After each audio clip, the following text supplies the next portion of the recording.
Kitchen और घर के कुछ काम ऐसे होते हैं जिन्हें हम करने से घबराते हैं। तो आज मैं उन्हीं का सलूशन लेकर के आई हूँ कि आप उन्हें किस तरह से करके उन्हें आसान बना सकते हैं। तो वीडियो अच्छा लगे तो लाइक शेयर कर दीजिएगा। चैनल पर नए हैं तो चैनल को सब्सक्राइब जरूर कर लीजिएगा। तो चलिए हम वीडियो की तरफ बढ़ते हैं। तो पहला टिप हमारा इस तरह पेंसिल को लेकर के है। तो जिन घरों में छोटे बच्चे होते हैं और उन्हें हम जब पढ़ाते हैं तो उन्हें पेंसिल पकड़ना बहुत बार सिखाते हैं और बच्चे आसानी से उन्हें सीख नहीं पाते हैं। तो इसी का सलूशन लेकर के मैं आई हूँ कि आप किस तरह से छोटे बच्चों को आप पेंसिल पकड़ना सिखा सकते हैं। तो यहाँ पर आप एक रबड़ बैंड ले लीजिए और इस तरह से बच्चे के उंगली में इस तरह से आप पहना दीजिए। बस आगे की तरफ पहनाना है और इस तरफ से पेंसिल को लेकर के हम घुमा लेंगे। बस 2 राउंड घुमा लेना है और इस तरह से जिस जगह पर आपको पकड़ बनानी है उसी जगह पर आपको इस तरह से छोड़ देना है। खींच करके इस तरह से हम छोड़ देंगे। और अब अगर आप बच्चा पढ़ना लिखना चाहेगा ना तो इस तरह से वो पकड़ करके आसानी से लिख सकता है। तो एक बार इस ट्रिक को ज़रूर आजमाइएगा और आप अगर बड़े हैं तो आप भी इस तरह से चेक ज़रूर करिएगा कि हाँ, इस तरह से बच्चे के साथ एक ऐसे फिट बैठती है और बहुत बढ़िया से बनती है। तो मैंने देखो अपने हाथ में इस तरह से फंसा करके दिखाया हुआ है। तो इस तरह से आप अपने बच्चे को हाथ में फंसा सकते हो और वो आसानी से लिखना सीख जाएगा। तो आई हो ये टिप ज़रूर पसंद आई होगी। तो चलिए अगली टिप भी हमारी इसी पेंसिल से जुड़ी हुई है कि इसमें अब मैं क्या करने वाली हूँ। तो यहाँ पर मैं ऊपर की तरफ इस रबड़ को लगा दूंगी। तो इस तरह से 2-3 राउंड लगा दीजिए। इस तरह से लगाइए कि ये निकलने ना पाए। बस 1 राउंड, 2 राउंड, 4 राउंड जितने में आ पाए इसने इस तरह से मैंने लगा दिया है। ये देखिए। और अब मैं किसी कागज़ में लिखती हूँ। तो ये देखिए मैंने ए बी लिख दिया है और इस रबड़ से मैं आपको साफ करके दिखा देती हूँ। ये देखिए कितनी आसानी से ये साफ हो गया है। तो आप रबड़ का भी इसमें काम हो गया। तो आई होप ये भी टिप्स ज़रूर पसंद आया होगा। तो चलिए मैं अगला टिप भी इसी रबड़ से और इसी पेंसिल से देने वाली हूँ। अब मैं इस रबड़ को यहाँ के इसके अगले हिस्से पर लगाने वाली हूँ। तो चलिए इसको भी मैं 2-3 राउंड करके लगा लेती हूँ। अब इससे क्या होगा फ़ायदा कि जब इस तरह से हम पेंसिल को पकड़ते हैं तो पकड़ काफ़ी देर के बाद जैसे मैं ज़्यादा देर तक लिखते रहूँ ना तो हाथों की पकड़ थोड़ा सा कमज़ोर होने लगती है। ऐसा लगता है कि हाथों में थकावट लगने लगती है। इस तरह से अगर लगाओगे ना तो आपके हाथ नहीं थकेंगे या बच्चे छोटे हैं वो भी लिखना चाहते हैं। तो इस तरह से पेंसिल को फंसा दीजिए और फंसाने के बाद इस तरह से पीछे पकड़ लीजिए। जिस जगह पर आपको सही लगे उस जगह फंसा लीजिए और आसानी से पकड़ करके आप लिख सकते हो। आई होप ये भी टिप्स ज़रूर पसंद आई होगी। यहाँ पर मैंने एक लिया है, पेन लिया है, यहाँ पर बाउल भी हो सकता है, कोई भी बड़ा बर्तन हो।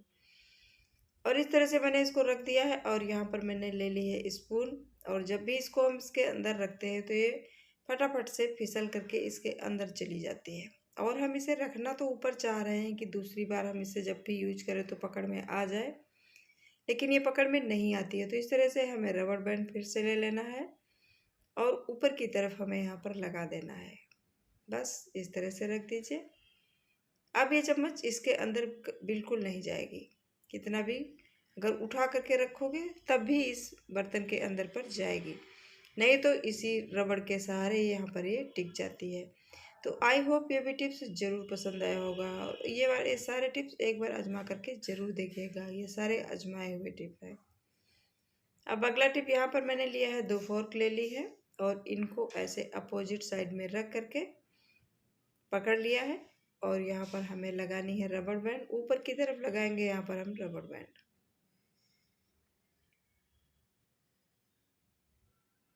यहाँ पर रबड़ बैंड लगाने के बाद ये नीचे के जो हिस्से होते हैं ना इनको बराबर कर लीजिए। और ये देखिए बढ़िया सा छोटा सा चिमटा बन गया है।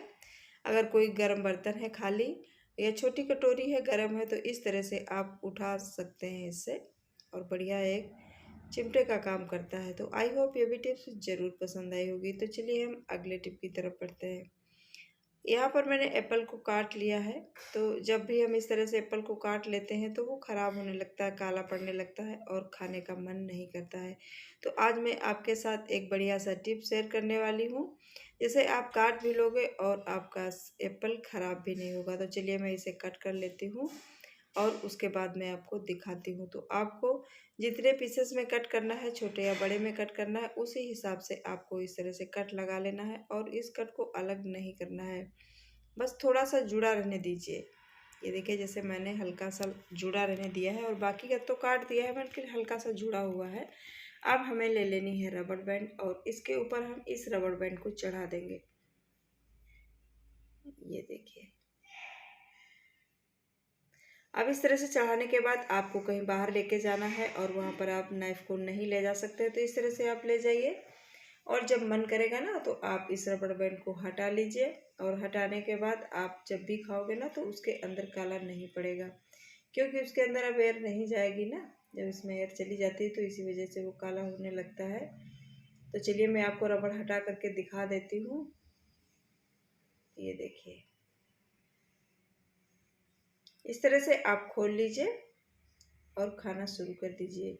तो उम्मीद करती हूँ ये भी टिप्स ज़रूर पसंद आया होगा। तो कोई ना कोई तो टिप्स पसंद ज़रूर आ रहा होगा। तो अगर पसंद आ रहा हो तो एक लाइक ज़रूर कर दीजिएगा। चैनल पर नए हैं तो सब्सक्राइब भी ज़रूर करिएगा ऐसी टिप्स के लिए। तो चलिए अगला टिप हमारा इस तरह से चकले को लेकर के है। चकला को जब भी हम बेलते हैं रोटियाँ, तो वो हिलता डुलता रहता है, कितने भी बराबर जगह में रखने के बावजूद वो हल्का सा फिसलता रहता है। तो इसके लिए भी मैं आपके साथ एक शेयर करूँगी ट्रिक।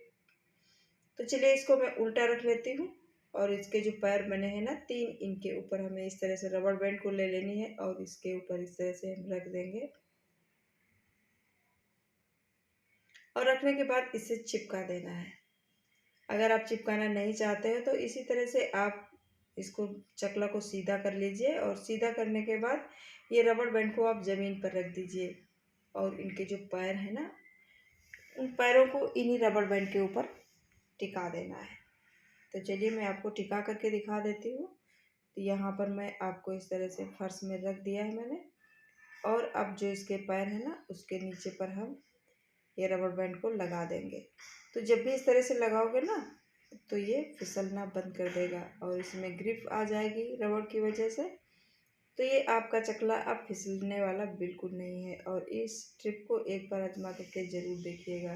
तो इसके साथ साथ मैं आपके साथ एक और ट्रिक शेयर कर रही हूँ जो आपके भी काम आने वाली है। तो अगर चाहो तो आप इस तरह से कपड़े को बिछा लीजिए और उसके ऊपर इस चकले को रखिए, तो इससे आपके दोहरे फायदे होने वाले हैं।